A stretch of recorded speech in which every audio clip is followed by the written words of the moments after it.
분명히 달러는 올랐는데 왜 내 금값은 떨어졌지? 하고 궁금해하시는 분들 많으실 겁니다.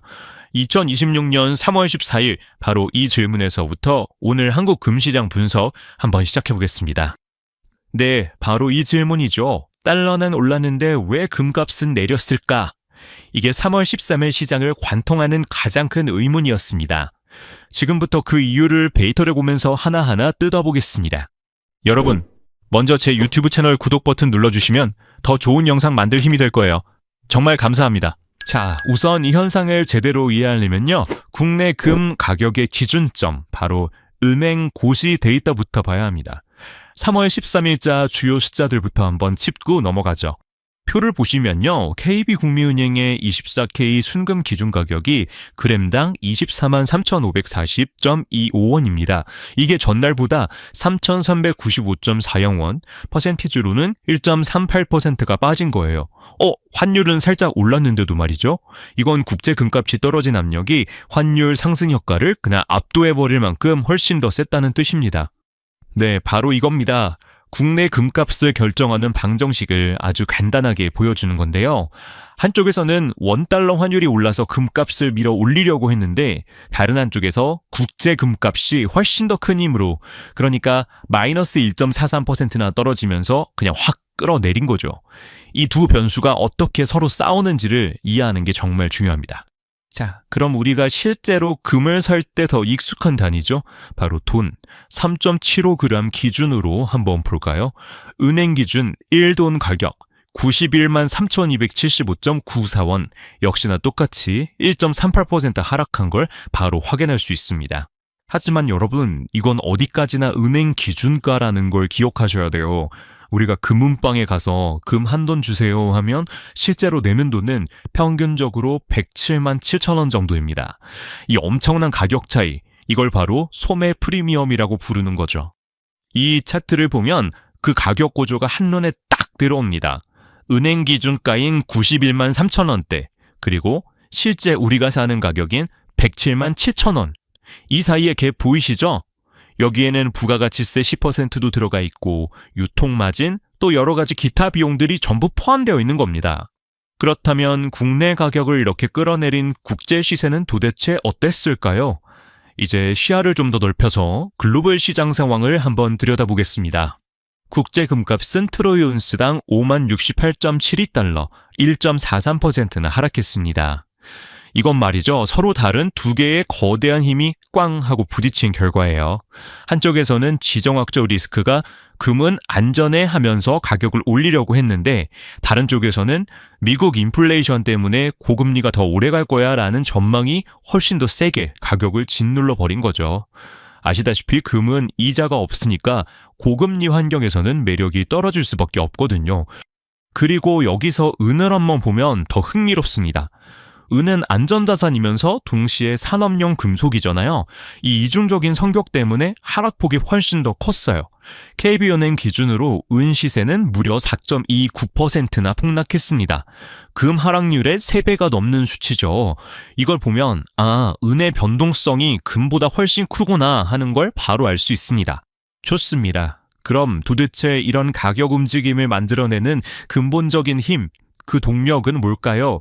최근 시장을 움직이는 4가지 핵심 요인으로 딱 정리해서 분석해 볼 수 있습니다. 바로 이 4가지입니다. 달러의 영향, 금리의 압박, 지정학적 변수, 그리고 국내 수요. 이 4가지라 계속해서 줄다리기를 하는 건데요. 3월 13일 하루만 놓고 보면 첫 번째와 두 번째, 즉 달러와 금리의 힘이 가장 셌다고 볼 수 있겠습니다. 자, 이렇게 시장이 복잡하게 돌아가고 있는데, 그렇다면 단기 투자자 입장에서는 지금 어떤 전략을 세워야 할까요? 지금 상황을요, 이제 상승 추세 끝났다, 폭락 시작이다 이렇게 보기보다는 단기간에 너무 많이 올라서 생긴 피로감, 그리고 여러 거시경제적인 압박 때문에 잠시 쉬어가는 구간, 조정 기간으로 보는 게 더 정확해 보입니다. 그래서 막 V자로 반등하거나 아니면 계속해서 폭락하기보다는 일정한 박스권 안에서 위아래로 흔들리는 그런 장세가 펼쳐질 가능성이 높다는 거죠. 그래서 단기 트레이딩을 하시는 분이라면 지금 높은 프리미엄을 주고 실물금을 막 따라 사는 것보다는 은행 기준가를 보면서 전략을 짜는 게 훨씬 현명합니다. 예를 들자면 1돈당 벤치마크 가격이 한 90만 원에서 91만 5천 원 사이로 내려오면 분할로 좀 사보고 93만 원에서 95만 원 정도를 1차 목표가로 잡고 수익을 실현하는 거죠. 그리고 만약에 89만 원 선이 무너진다? 그때는 손절을 하거나 비중을 줄이는 원칙을 세워두는 게 아주 중요합니다. 자, 이번에는 좀 더 시야를 길게 가져가 볼까요? 긴 호흡으로 투자하시는 분들은 지금 이 상황을 어떻게 봐야 할까요? 단기적으로는 이렇게 흔들려도요, 금의 장기적인 가치, 그 펀더멘털은 여전히 아주 단단합니다. 전 세계 중앙은행들이 계속해서 금을 사들이고 있고요. 지정학적 불안감이 커질수록 안전자산인 금을 찾는 수요는 늘어날 수밖에 없죠. 그리고 장기적으로 나타나는 팔 발러와 흐름, 이 세 가지가 금의 가치를 받쳐주는 아주 튼튼한 기둥이라고 보시면 됩니다. 따라서 장기 투자자, 특히 실물금을 모으시는 분들이라면 언제가 바닥일까 하고 완벽한 타이밍을 잡으려고 애쓰기보다는 오히려 이렇게 가격이 좀 눌렸을 때, 조정을 받을 때마다 조금씩 꾸준히 수량을 늘려나가는 분할 매수 전략이 가장 좋습니다. 이게 평균 매입 단가도 낮추고 리스크도 관리하는 가장 효과적인 방법이거든요. 장기적으로 봤을 때 1차 목표는 1돈당 기준가가 100만 원을 넘어서 그 위에서 안정적으로 자리를 잡는 시점이 될 겁니다. 마지막으로 이 얘기를 꼭 해야 합니다.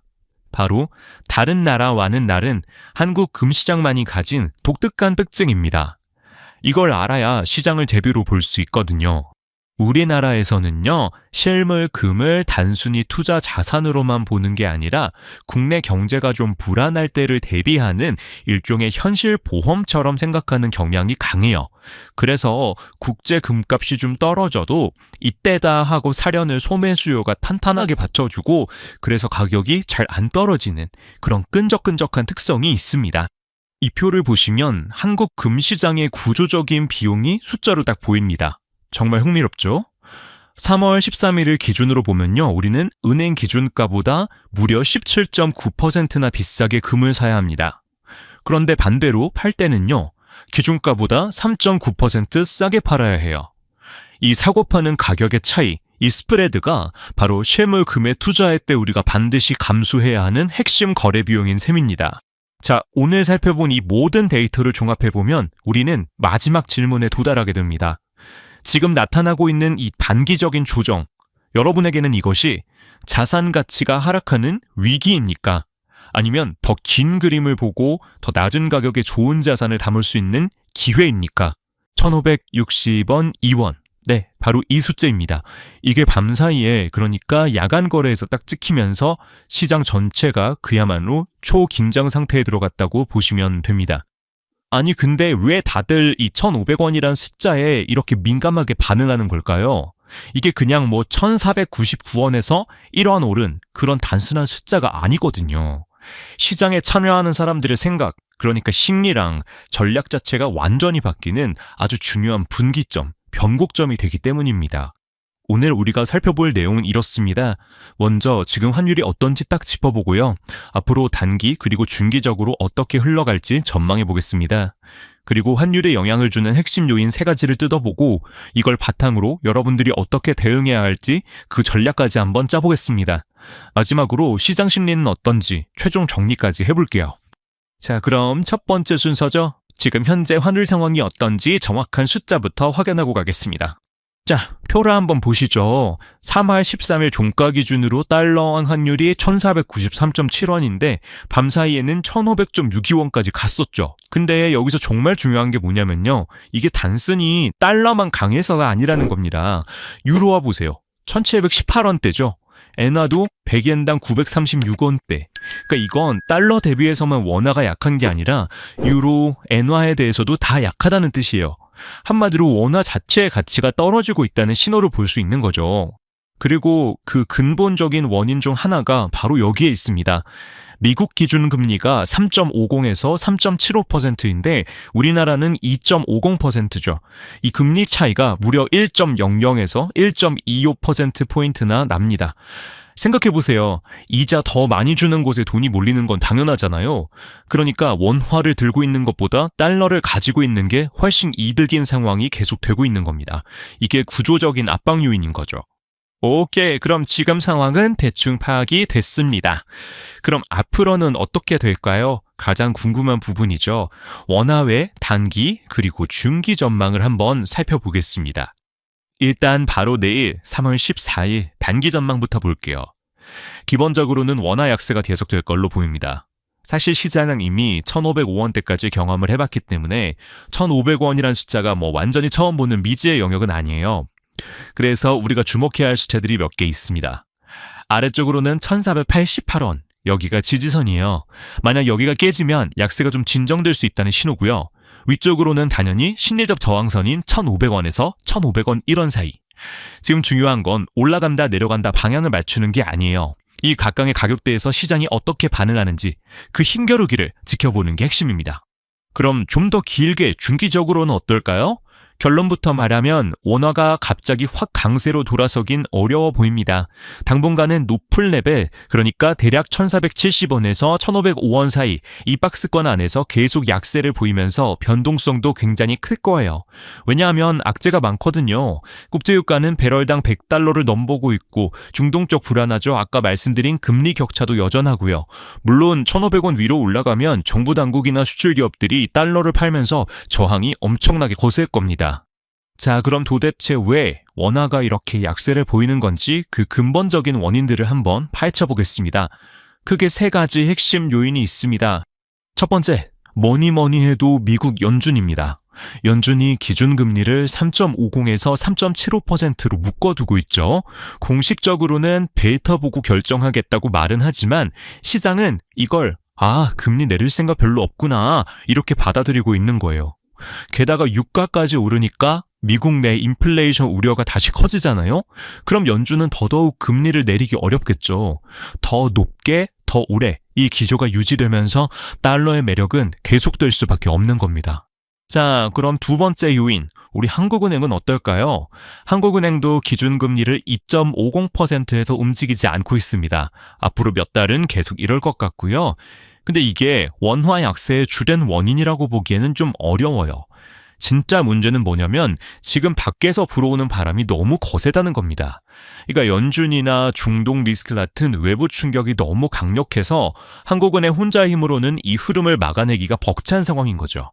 그래서 시장에서는 한국은행의 역할이 환율을 강세로 뒤집는 게 아니라 약세의 속도를 조절하는 정도일 거라고 보고 있습니다. 그리고 마지막 세 번째 요인, 어쩌면 지금 당장은 이게 가장 강력한 변수일지도 모릅니다. 바로 지정학적 리스크와 글로벌 투자 심리예요. 중동 지역 긴장이 높아지면 어떻게 되죠? 바로 유가가 오르고 투자자들은 안전한 곳으로 돈을 옮기려고 합니다. 이런 리스크 오프 상황에서 원화 같은 신흥국 통화는 정말 취약해져요. 외국인 자금은 빠져나가죠. 유가 올라서 수입 물가는 비싸지죠. 주식시장도 힘을 못 쓰죠. 삼중고를 겪는 겁니다. 그래서 지금의 원화 약세는 단순히 달러가 강해서가 아니라 한국 자산 전체에 대한 디스카운트가 적용되고 있다고 봐야 합니다. 자, 상황 분석은 여기까지 하고요. 그럼 이제 가장 중요한 부분이죠. 그래서 우리는 뭘 어떻게 해야 되는데? 이 질문에 대한 답을 찾아보겠습니다. 각각의 상황에 맞는 외환 전략 지금부터 알려드릴게요. 먼저 FX 트레이더분들, 지금은 길게 보고 한 방향으로 쭉 가져가는 장이 아닙니다. 짧게 치고 빠지는 구간 매매, 즉 레인지 트레이딩이 훨씬 유리해요. 특히 1,500원 위에서는 추격 매수 정말 조심하셔야 합니다. 굳이 하겠다면 아주 짧게 보고 들어가야 하고요. 오히려 1,493원이나 1,488원 같은 지지선 근처까지 밀렸을 때 반등을 노리고 들어가는 게 더 나은 전략일 수 있습니다. 그리고 만약에 롱 포지션, 즉 매수 포지션을 가지고 있다면 1,500원 근처에서는 일부 이익 실현을 해두는 게 현명하겠죠? 다음은 수출 기업입니다. 사실 지금 환율은 수출 기업 입장에선 나쁘지 않죠. 하지만 이럴 때일수록 전략이 중요합니다. 가지고 있는 달러를 한 방에 다 바꾸는 건 절대 금물입니다. 1,495원 위로 올라오기 시작하면 가지고 있는 물량의 일부를 먼저 파는 이른바 분할 내고를 시작하세요. 그러다가 만약 1,500원을 넘어선다? 그럼 목표했던 물량의 더 많은 부분을 선제적으로 환전해서 이익을 확정짓는 겁니다. 최고점을 노리기보다 안정적으로 수익을 챙기는 게 중요해요. 반대로 수입 기업은 지금 정말 머리가 아프질 텐데요. 수입 기업의 최우선 과제는 방어입니다. 나중에 환율 떨어지면 사야지 하고 결제를 미루다가는 훨씬 더 비싼 가격에 사게 될 수 있어요. 일단 당장 급하게 결제해야 할 물량부터 외화를 사서 해결하시고요. 만약 환율이 좀 조정을 받아서 1,488원 근처까지 내려온다. 그러면 이걸 기회로 삼아서 나머지 필요한 물량도 나눠서 사두는 전략을 쓰셔야 합니다. 리스크 관리가 최우선입니다. 자, 마지막으로 우리 개인들. 여행 가시거나 유학비 보내시거나 해외로 송금할 일 있으신 분들 많죠. 이런 분들도 마찬가지입니다. 지금은 절대 환율이 싼 구간이 아니에요. 그러니까 필요한 돈을 한 번에 다 바꾸는 건 무조건 피하셔야 합니다. 총 필요한 금액을 2, 3번 혹은 그 이상으로 쪼개서 분할 매수하는 게 정답입니다. 기준점을 드리자면 1,500원 위에서는 웬만하면 따라 사지 마시고 1,488원 근처로 내려오는 조정이 있을 때마다 조금씩 사 모으는 전략이 가장 현명합니다. 네, 지금까지 숫자와 데이터를 중심으로 살펴봤는데요. 마지막으로 시장을 움직이는 또 다른 한 축이죠. 바로 사람들의 심리는 어떤지 한번 들여다보겠습니다. 지금 시장 참여자들의 심리를 한마디로 표현하면 불안한 추세 추종입니다. 이게 무슨 말이냐면요. 다들 환율도 오를 것 같은데 하면서 오르는 방향으로 따라가곤 있는데 마음 한구석에는 이러다 갑자기 확 꺾이는 거 아니야? 하는 불안감도 엄청나게 크다는 뜻입니다. 오를 것 같아서 사긴 사는데 굉장히 불안해하면서 사고 있다는 거죠. 그리고 여기서 한 가지 짚고 넘어갈 특이 이슈가 김치 프리미엄입니다. 보통 국내 암호화폐 가격이 해외보다 비쌀 때 쓰는 말인데 이게 국내 투자자들의 투기 심리가 얼마나 뜨거운지를 보여주는 지표거든요. 근데 지금 이게 중요할까요? 결론부터 말하면 아닙니다. 지금 시장은 국내 투자자들이 가즈아를 외치면서 위험 자산을 사는 장이 아니에요. 정반대죠. 전 세계적으로 위험을 피해서 안전자산인 미국 달러로 돈이 몰리는 플라이 투 세이프티 현상의 핵심입니다. 그러니까 김치 프리미엄은 지금 상황을 설명하는 주된 변수가 아니라 그냥 국내 분위기를 참고하는 보조지표 정도로만 보시면 되겠습니다. 자, 그래서 오늘의 최종 결론이자 여러분이 앞으로 며칠간 꼭 기억하셔야 할 핵심 전략을 말씀드리겠습니다. 기본적으로는 원화 약세 흐름이 이어질 거다. 하지만 1,500원이라는 중요한 가격대에서는 무작정 따라가지 말고 시장이 여기서 어떻게 반응하는지를 먼저 확인하고 움직여라. 이 점 꼭 기억하시면서 현명하게 대응하시길 바랍니다. 오늘 준비한 내용은 여기까지입니다.